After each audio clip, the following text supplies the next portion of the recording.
Cek cek. Masuk ya. Oke. Halo guys, balik lagi di channel kita Zilla World. Hari ini openingnya agak beda.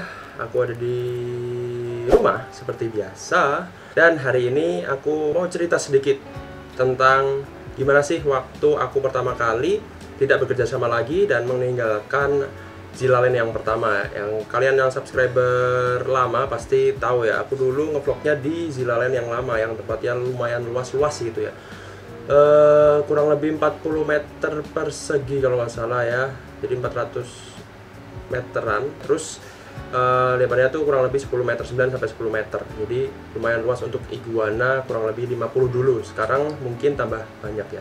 Nah, cerita setelah aku keluar dari situ alias sudah bekerja sendiri atau membangun Zilla World sendiri, itu aku akhirnya mempunyai ide. Di belakang itu dulu ada aviari bikinan bapakku dulu. Zaman aku kecil itu dulu udah ada aviarinya guys. Jadi yang kalian yang bertanya-tanya, bang itu kok tiba-tiba udah ada aviari, udah ada kandang yang tinggi yang besar di belakang.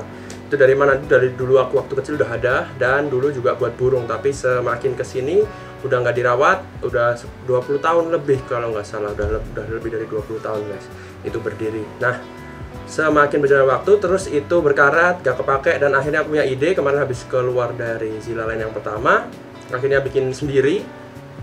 Aku manfaatin yang ada di belakang, terus aku beli iguananya seperti yang aku ceritain kemarin ya, beli indukan-indukan lagi, ada juvenil lagi, beli yang head blue juga, ada albino juga, dan hypo beberapa juga guys. Jadi begitu aku mulai dari kecil yang albino dan yang hypo juga dari kecil. Jadi buat kalian yang nungguin juga sabar karena belum ini ya, masih nunggu, karena masih nunggu kurang lebih ya 2 sampai 3 tahun lagi sampai si hypo atau albino. Kalau albino sih 2 tahun lagi, dia setahun lagi lah, setahun lagi udah siap ngeluarin albino lagi guys. Hypo masih 2 sampai 3 tahun lagi. Untuk rhino dan lain-lain besok ya, makanya subscribe. Makanya jangan skip iklan biar aku bisa beli rhino. Jadi begitu guys, dan vlog hari ini aku mau cerita itu sedikit. Dan hari ini aku ada konten lagi sebenarnya nih, kegiatan, lebih ke kegiatanku sehari-hari ya. Kalau di sini di aviari Zillaland itu kadang-kadang ada makanan sisa, ada sayur sisa, bahkan ada roti sisa, ada pokoknya sisa-sisa pepaya sisa, itu bisa langsung dikasih makan ke peliharaanku. Tentunya sisa yang masih layak untuk dikonsumsi ya, nggak busuk, nggak sampai berjamur, dan nggak sampai banyak lah, pokoknya masih pantas dikonsumsi guys. Itu apa? Sekarang hari ini ada selada air. Kalau ini bukan sisa juga ya, yang ini masih enak sih, aku langsung cemilin langsung aja masih bisa guys. Yuk kita lihat seladanya. Oke guys, jadi di sini ada sisaan selada. Nah, ini kalian bisa lihat sendiri, sisaannya bukan main-main. Ini bener-bener masih enak dimakan. Kalau bisa aku makan sih tak makan sih, tapi bisa nih bro. Ya. Masih enak. Udah dicuci belum ya? Tapi masih enak, serius. Jadi ini masih layak konsumsi untuk manusia juga, apalagi hewan. Dan selada air itu kalau untuk iguana jangan sering-sering ya, karena aku baca-baca sih kalau selada air itu nggak untuk makanan sehari-hari, jadi dia cuman seringan lah ya. Dan ini mumpung ada sisa, jadi kita langsung kasih aja ke iguana-iguananya di sini. Kasih semua aja lah. Pahit ya. Oke guys, kita bawa sebaskom. Ini siang-siang harusnya para iguana melihat hijauan-hijauan di sini, dan mereka harusnya terpancing untuk datang ya. Tadi aku habis siram sih. Woi, sini bos. Hijauan bos. Lalalala. Harus dipancing seperti ini guys. Berapa ekor sudah mulai berdatangan. Ini udah, biar pada datangin aja. Mereka harus lihat, mereka ini makhluk visual juga ya, jadi harus diliatin barangnya. Tuh lari-lari sini bro. Selada itu kalau kalian punya iguana Tuh, udah pada kesini ya. Itu biasanya mereka ada yang nggak doyan karena entah kenapa ya, dulu aku pernah pelihara satu ekor di satu kandang, aku kasih selada, mereka kurang doyan dan lebih doyan ke kangkung ya atau sawijo. Nah kalau selada begini mereka biasanya doyannya kalau lapar banget atau di outdoor. Kalau pengalamanku ya, jadi kalau aku pelihara outdoor dan koloni kayak gini, pokoknya yang berbau hijau-hijauan mereka sikat ya. Yang tentunya yang buat konsumsi, bukan kayak daun ketapang jatuh dimakan, enggak ya. Daun ketapang juga enggak doyan. Murbei mereka doyan. Terus buat konsumsi manusia dan konsumsi kura-kura kan biasanya kalau murbei. Nah ini juga, woi bagi-bagi dong, bagi-bagi dong. Sebentar bro, tunggu. Waduh, rusuh. Sini kasih ke sini guys. Tuh, hap. Nah kayak gini, ini kadang-kadang ada sisaan seperti ini ya. Jadi kadang-kadang ada selain selada tuh apa ya, biasanya ada pepaya. Kalau pepaya sih beli.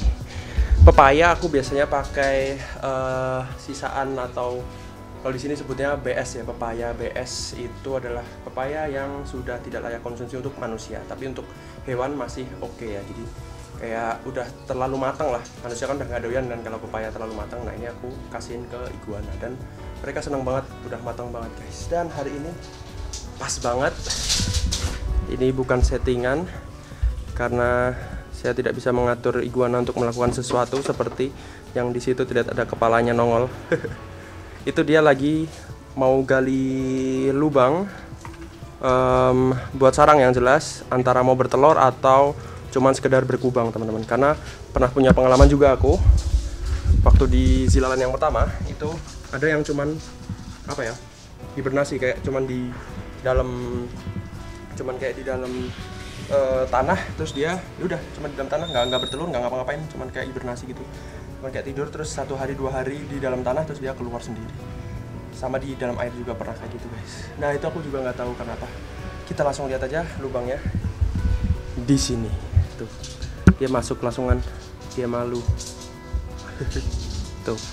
Jadi untuk informasi aja, dan ini lubangnya bukan iguana yang buat, tapi kakiku. Jadi tadi pagi-pagi tuh aku ngecekin kan di sini, ngecekin iguana, tahu-tahu aku lagi berdiri di sini dan kejeblos. Lihat lubangnya persis sama kakiku kan. Jadi ini lubangnya yang bikin aku, tapi terowongannya bikin iguana. Jadi si iguananya itu dia kalau nggak salah, kita cek di sini ya, dia itu bikin lubangnya di sini. Aku buka, set, yang lari tuh. Nih, jadi dia tuh, ini lubang nih, kelihatan nggak ya? Tuh, tuh lihat. Nah itu lubangnya guys, kelihatan kan? Nah itu iguana yang bikin. Terus dia tuh bikin terowongan atau gali sampai situ. Kebetulan terus aku injek, jadi jeblos ya guys. Nah jadi begitu.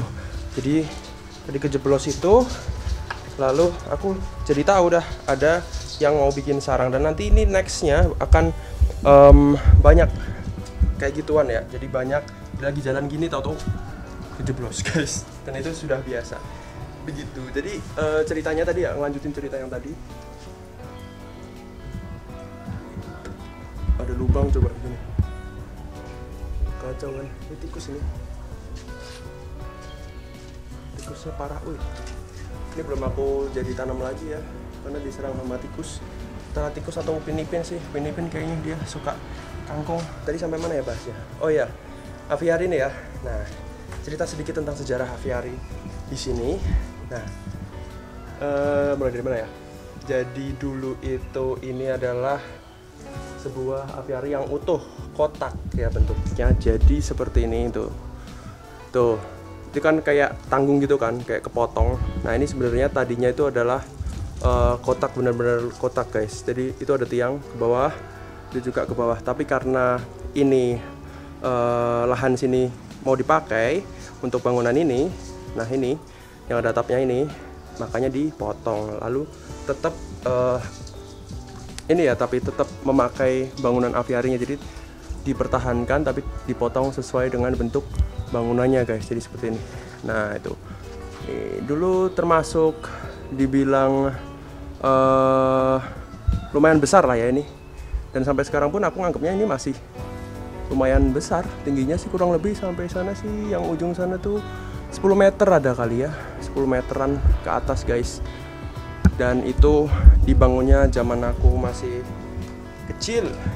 Jadi nih bangunan aviari sudah lama banget nih, lawas banget, tapi kuat banget guys. Cuman dia kalah di ini ya, streamin besi itu, jaring-jaringnya itu nggak kuat guys. Jadi kalau streamin itu streamin apa ya namanya, streamin kawat, aku lihatin ya, nih jadi streamin seperti ini nih, apa ya sebutannya, inilah pokoknya ya. Streamin seperti ini tahannya sebenarnya sih tahan, sampai sekarang sih tahan, cuman dia berkarat ya, tetap berkarat, dan tuh lihat berkarat. Tapi dia ada beberapa bagian yang sampai kropos dan terus lepas guys. Ada beberapa bagian di sana, yang sana juga, terus mana lagi ya. Jadi tuh sana, apalagi tuh habis bekas dipotong kan, jadi sempat ada beberapa bagian yang putus guys. Di sini aja kuat ya sebenarnya. Yang lemah dia tuh di bagian penyambungannya ya sama besinya. Penyambungannya sama besinya tuh biasanya sudah copot guys, kayak baut-bautnya lah tuh lihat. Nah tuh ada yang udah copot, ini copot, ini copot, yang harusnya kencang sama besinya untuk menguatkan si streamin, tapi dia bautnya mungkin sudah aus dan akhirnya copot guys. Umurnya ya kurang lebih udah 20 tahun lebih lah ya di sini, sudah berdiri kurang lebih 20 tahun, dan aku rasa sih udah hebat guys. 20 tahun masih nempel itu aja udah keren. Nah makanya di sini kalau aku mau lepas si burung-burung pastinya akan kabur, kayak contohnya kemarin ya, waktu aku lepas perkutut 11 atau 12 ekor itu, akhirnya habis semua, terbang kemana entah. Gak apa-apa lah ya, rilis, hitung-hitung melestarikan alam ya. Jadi begitu cerita sejarah tentang aviari ini guys. Jadi ini udah lama banget, zaman dulu sekali. Oke, kita lanjut si selada yang tadi aku sok kabeh di sini, ternyata belum dihabisin, dan nantilah habis pasti, itu udah lagi dicemilin. Nah ini seperti aku bilang tadi ya, iguana itu nggak begitu doyan sama selada air guys. Jadi ya seperti ini, jadi nggak serakus kangkung. Ini coba kalau kangkung atau sawi hijau pasti sudah habis dari tadi. Cek guys, bro. Ayo bro, ini habis sih, cuman ya nggak itu. Ini sama aja kayak manusia ya. Jadi kalau manusia sih anggapannya kayak milih daging sama sayur, pasti lebih milih daging nggak? Begitu juga sama si iguana juga. Ini anggap aja ini adalah sayurnya. Kalau daging itu adalah kayak kangkung, sawi hijau, itu rakus banget mereka. Dan yang lain masih pada tuh berjemur sampai mangap biasanya. Tuh rame lagi berjemur. Di bawah juga lagi berjemur semua, seger. Oke, jadi begitu cerita sedikit tadi tentang sejarah aviari Silalen dan apa yang aku lakukan setelah keluar dari Silalen yang pertama guys. Ini yang aku bangun, dan selanjutnya seperti yang aku bilang kemarin, yang videonya cukup rame ternyata. Itu habis ini selain iguana aku mau kayak ada biawak, ternak biawak, terus ada lagi pokoknya reptil-reptilan guys. Dan harapannya nanti mungkin kalau lahannya bisa berkembang lagi, ada lahan baru nanti kemungkinan aku mau bikin peternakan biawak atau pokoknya hewan-hewan yang terutama reptil yang sudah dilindungi, dan tentunya pakai surat alias legal guys.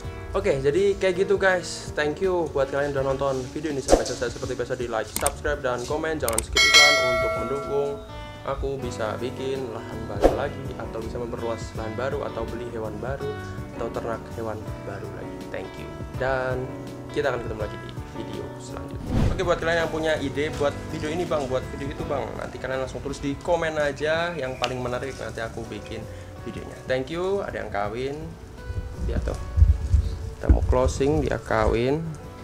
Nibi ya? Oh bukan, ini yang red suka kawin. Red suka kawin namanya. Oke guys, gitu dulu. Thank you. Bye bye.